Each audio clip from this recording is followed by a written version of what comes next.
Nous sommes sur la bruyante avenue Nyangwe dans la commune de Lingwala, parsemée de part et d'autre par des débits de boissons. Baffles, amplificateurs, ordinateurs et d'autres effets ont été saisis pour non-observance de cette mesure. Un procès verbal a été établi à cet effet par les officiers de la police judiciaire qui accompagnaient le ministre provincial Didier Tengue Telito. Même exercice dans la commune de Kalamo, plus précisément sur l'avenue Capella, réputée pour la vente de porc. Comme partout où il est passé, la force de la loi a été appliquée à ces tenanciers de débit de boissons. Juste après, le cortège du ministre a pris la direction des communes de Matete et Lemba. Le bar à succès, Dodan, Tchétché et Métro ont reçu la visite surprise de l'autorité provinciale. Ici également, baffles et amplificateurs ont été saisis au grand étonnement du propriétaire du bar Métro. Un sujet libanais qui a sans succès sollicité des interventions de la haute hiérarchie, comme pour dire l'heure du trafic d'influence est révolue.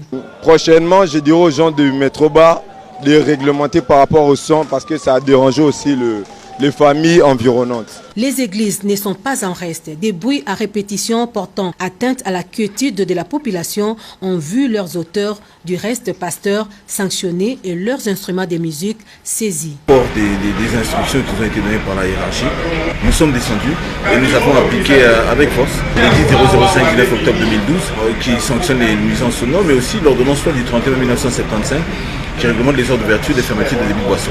Et notre message est très clair. Vous occupez l'espace public, vous faites des nuisances sonores, qui que vous soyez. Nous allons sanctionner. L'opération va se poursuivre dans les autres communes de la ville-province.